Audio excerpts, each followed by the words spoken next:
Oke, selamat siang Pak Jenderal. Pak Jenderal, ini kan bicara kemarin ada kasus yang juga berlarut-larut donasi, tapi ini juga ada kasus juga yaitu laporan NN ke salah satu pacar dari anak itu Loli. Prosesnya banyak bertanya kok lama.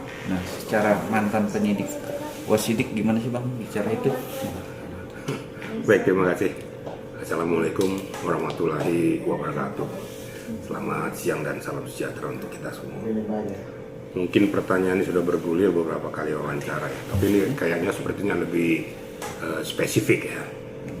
Jadi begini, ini juga perlu menjadi perhatian dari aparat kepolisian khususnya di Jakarta Selatan, karena ini kan sudah menyita perhatian publik ya, sehingga membuat gonjang-ganjing di masyarakat untuk memfokuskan diri kepada pokok permasalahan kenapa tidak tuntas-tuntas.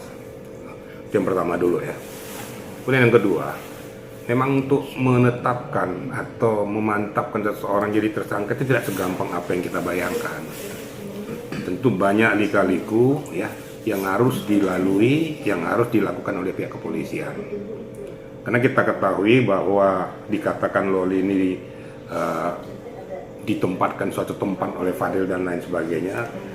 Dari Loli sendiri merasa bahwa dia tidak merasa, karena dia memang tidak mau bersekutu dengan orang tuanya. Nah terus mau diapakan ini orang? Ini kan dari nilai-nilai kemanusiaan. Kan gitu. Nah, kemudian kan juga bergulir tentang masalah kasus aborsi. Ya. Nah kasus aborsi ini juga kan nggak segampang itu untuk menetapkan bahwa dia aborsi difasilitasi oleh Fadil. Aborsinya di mana? Rumah sakit mana? Ada nggak surat keterangan? Saya yakin pasti dokter akan minta. Apalagi dia adalah anak di bawah pengampuan. Pasti akan minta surat persetujuan dari orang tuanya. Kenapa sampai dia hamil sehingga diaborsi? Ini kan sampai sekarang kan nggak ada benang merahnya. Terus bagaimana mau menetapkan si Fadil jadi tersangka? Dan ini tentunya masih perlu diteliti lebih mendalam lagi. Akhirnya dengan hiruk pikuk ini, ya untuk sementara si Loli sendiri ditempatkanlah di safe house itu. Kenapa sampai ditempatkan di safe house? Ada beberapa dua pengertian. Satu, bahwa pihak orang tuanya menyetujui atau pihak orang tuanya sudah meminta supaya Loli di rumah, tapi Lolinya yang tidak mau. Akhirnya ditangani oleh pihak Polres dan KPAI. Tempatkanlah di safe house itu. Itu kira-kira untuk sementara ini dulu ya. Sedikit spill soal penetapan atau proses hukumnya pelaporan Nikita Mirzani memang nggak harus di dalam dugaan dipaksakan untuk jadi proses ini berlanjut atau gimana sih? Ini kan dalam pendalaman. Jadi untuk menetapkan seseorang tuh nggak segampang apa yang kita bayangkan gitu loh.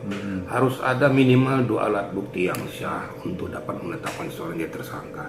Dan sampai sekarang kan masih didalami oleh pihak kepolisian untuk menemukan benang merah itu. Jadi jangan salah juga ya. Kenapa sok lelet ya? Bukan masalah leletnya.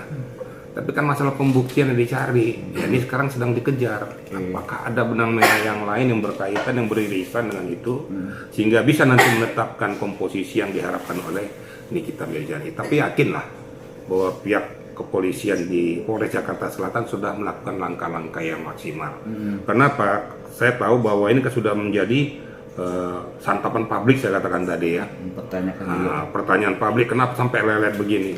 Tapi kalau memang betul-betul belum bisa menemukan titik terang dalam persoalan ini bahwa setelah terjadi suatu peristiwa pidana, kan nggak bisa segampang itu. Nah, jadi tolong dipahami juga ya, hukum nggak bisa dimain-mainkan ya. Hukum adalah hukum. Jangan untuk menyenangkan masyarakat, hukum ditabiskan. Hukum istilahnya dikebiri, nggak boleh. Supaya yang penting lakukan tuh. Kok lambat banget di polisi, yang nggak seperti itu. Yang terjadi kan selama ini kan kayak gini ya. Seperti masalah, ya itulah masalah Agus itu kan dipaksakan supaya maunya seperti ini. Kalau tidak bersesuaian dengan apa yang diharapkan oleh orang tuh, mau dikatakanlah pelin-pelan, apalah dan lain sebagainya. Ya tolonglah hargai hukum itu. Kita negara hukum. Kalau kita tidak menghargai hukum, mau apa lagi? Kira-kira gitu ya. Kira-kira. Pak Jenda bilang harga negara atau kita negara hukum, tapi dari pihak anaknya sini Nikita Mirzani dikasih tempat yang nyaman atau rumah nyaman, dia akhirnya kabur dan menuju bukan ke rumah orang tua tapi ke rumah yang megang perkara atas laporan ibunya itu PH-nya apa ada Rasman, itu posisi yang gimana melihat dari sisi itu sendiri? Nah, saya harus positif thinking dulu ya. Oke. Jadi tempat pensi safe house, menurut informasi yang kita terima bahwa dia tidak pernah dijenguk. Oke. Gitu. Sehingga dia di sana merasa terkebiri, merasa terasing, dan merasa tidak diorangkan. Oke. Sehingga dia stres. Akibatnya dia mengambil langkah-langkah yang saya katakan sporadis lah. Oke. Meninggalkan tempat safe house, Oke. kemudian pergi ke tempatnya teleponnya Rasman. Saya juga nggak ngerti dengan apa dia melakukan itu, fasilitasi siapa, saya nggak mau campur ke situ ya. Tapi yang jelas pasti nyampe ke tempat Rasman. Nah, Rasman juga menurut hemat saya tidak salah. Dia kan melakukan langkah bijak. Rasman langsung membawa itu ke Polres. Itu kan langkah bijak, kan untuk tempat yang lebih aman. Salahnya Rasman di mana? Kan itu. Jadi kita harus luruskan masalah gitu loh. Benar katakan benar, salah katakan salah. Bahkan di sana terjadi konseling antara Loli dengan si Rasman. Nah, si Nikita Mirzani juga, saya juga nggak bisa salahkan juga ya. Dia kan mencari anaknya dengan informasi bahwa tidak ada lagi di safe house. Dia cari sumber berita kemana, akhirnya larilah ke Polres. Apakah Polres yang menginformasikan atau dia dapat terima sendiri informasi itu saya juga kurang paham. Tapi faktanya sudah berada di Polres, terjadilah peristiwa itu. Nah, peristiwa ini juga dua versi ya. Yang satu mengatakan Nikita dikeroyok. Yang satu lagi mengatakan bahwa Rasman dan istrinya langsung digeruduk, langsung kena. Memang ada hasil visum juga Rasman kena. Nah ini sekarang sedang bergulir di Polres Jakarta Selatan. Ya kita lihat aja nanti kepastian hukumnya, sampai sejauh mana penanganannya. Nah, mudah-mudahan ya keberpihakan hukum itu berada pada posisi yang benar. Kira-kira gitu ya. Oke. Pak Jenderal, bicara Rasman membawa Loli itu ke Polres bukan ke perlindungan atau KPI sendiri, gimana tuh menanggapinya? Harusnya kan dia banyak dugaan atau banyak bertanya para orang itu, harusnya dibawanya ke Komisi Perlindungan Anak. Kenapa ke Polres? Karena ini kan bicaranya bukan kriminal antara si Loli itu. Itu kan menurut orang. Kan menurut orang seperti kenapa tidak ke KPAI? KPAI memang hidup 24 jam. Peristiwa kan malam nih. Itu sudah langkah yang paling baik yang dilakukan oleh Rasman. Kemana lagi? Tempat yang paling aman dalam perlindungan kepolisian. Jadi menurut saya itu ya paling tepat ke situ. Nanti masalah nanti Polres nanti berkoordinasi dengan KPAI. Itu nanti soal kedua. Jadi jangan kita ngiring tuh netizen mengatakan kenapa tidak kesini, itu menurutmu. Tapi kan Rasman berpikir rasional. Yang paling aman di sini. Saya lakukan di sini. Masalah nanti Polres nanti berkoordinasi dengan KPAI atau nanti memanggil juga orang tuanya, itu nanti. Tapi di posisi netral dulu. Menurut hemat saya itu tidak salah dia. Jadi jangan menggiring bahwa kok Rasman ini emang Rasman ini malaikat. Bisa jamin kalau udah KPAI selesai? Belum tentu juga. Nanti biar aja Polres menyelesaikan. Ya, menurut hemat saya tidak membela siapa-siapa di sini.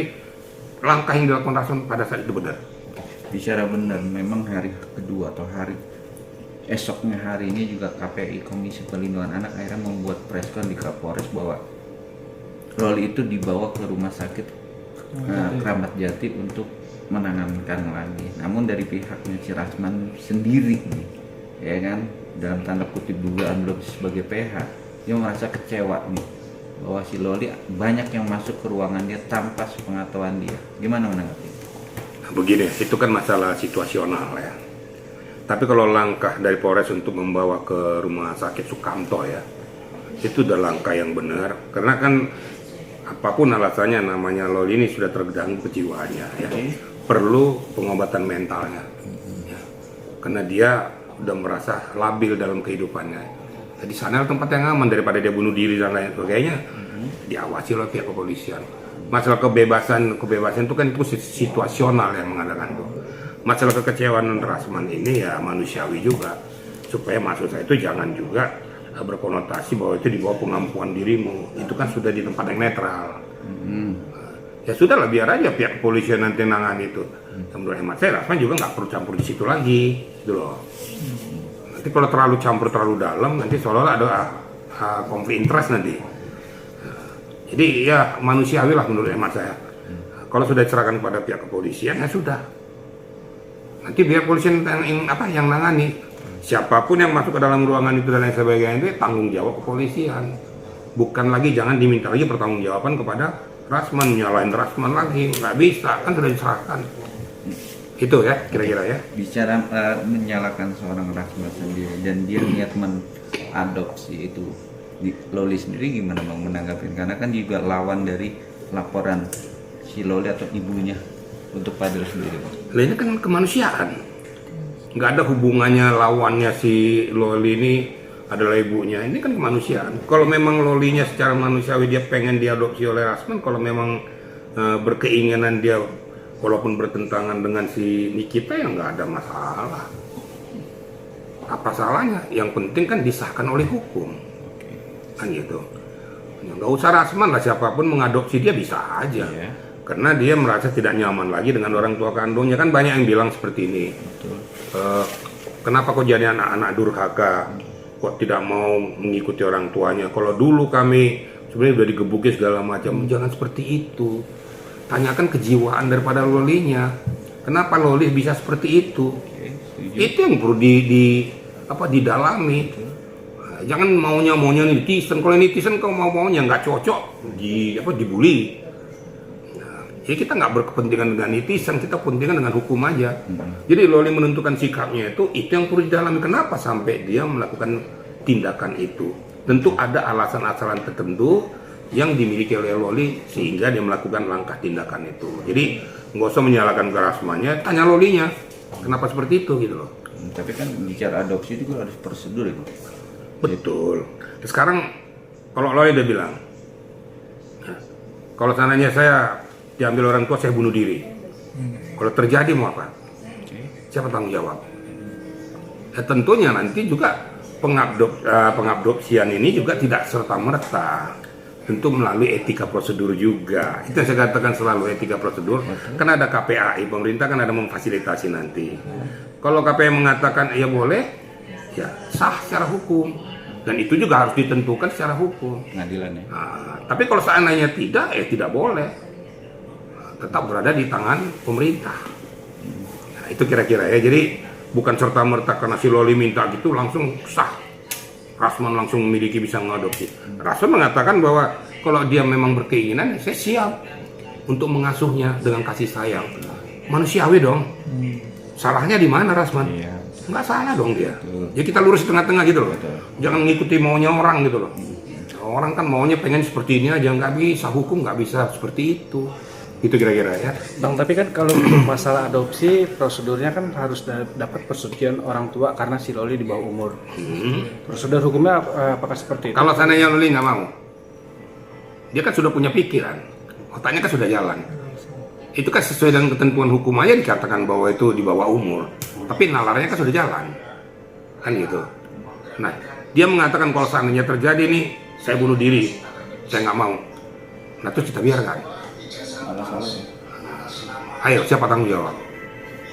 Nah, tentunya campur tangan pemerintah diperlukan. Kan saya katakan tadi, makanya ada gunanya KPAI itu. Nah, di dalam perlindungan anak ini nanti ditentukan sikap. Kalau bisa dibujuk kembali si anak ini supaya kamu sadar bahwa kamu punya orang tua kandung. Itu tetap dilakukan mediasi ya. Tapi saya katakan ya, saya melihat peristiwa itu. Nikita Mirjani sebenarnya secara manusiawi sebenarnya juga takut juga kehilangan anaknya. Saya lihat dari gerakan dia ngebrak itu mencari segala macam, berarti sifat keibuannya juga ada. Jadi jangan juga memojokkan kok ibu seorang kayak gitu, enggak. Mungkin dia lakukan itu karena luapan kekecewaannya, karena tidak ada gayung bersambut dengan anak kandungnya sendiri. Ingat loh, itu darah dagingnya loh. Tidak ada orang lain yang bisa memisahkan hubungan darah antara ibu kandung dengan anak kandung. Kalau saya mengatakan itu hanya situasional. Saya berani jamin kalau ditanya hati nuraninya Nikita, tidak seperti apa yang diucapkan di bibirnya. Saya yakin dia juga takut kehilangan anaknya. Saya yakin itu. Kan sudah ada fakta-faktanya. Mau dikejar kok. Mau dicari kok anaknya. Orang yang nggak ngerti anaknya pasti ditinggal, udahlah, bodo amat. Ini kan dicari mah dia, kemana dia, cari ke Polres, cari ke sini kan gitu. Nah, berarti peduli dong sama anaknya. Terus di mana dikatakan bahwa Nikita tidak peduli sama anaknya? Enggak juga. Nah, itu yang saya katakan tadi, luapan emosional, luapan kekecewaan mengakibatkan dia mengucapkan kata-kata itu. Saya yakin antara kata dan perbuatannya tidak sama. Saya yakin kasih sayangnya pasti ada. Ini kita harus jujur-jujur gitu loh ya. Oke? Oke, tutup closing untuk Pak Jenderal. Ini kan akhirnya saling melapor antara dua orang ini, itu Rasma sama Nikita Mirzani. Secara hukum pandangan analisa seorang Pak Jenderal itu harusnya gimana sih gitu loh, dengan prosesnya makin awalnya anak. Begini ya, ini kan sudah apa ya, lingkaran setan katanya. Sudah benang kusut gitu loh. Kompleks. Ya, kompleksitas betul-betul. Jadi akibatnya semuanya terjadi seperti peristiwa itu, ada pemukulan, ada pengeroyokan katanya, lapor melapor, tinggal kita serahkan aja kepada pihak kepolisian untuk jeli mencermati masalah ini. Ya kalau memang bisa dimediasi kedua belah pihak.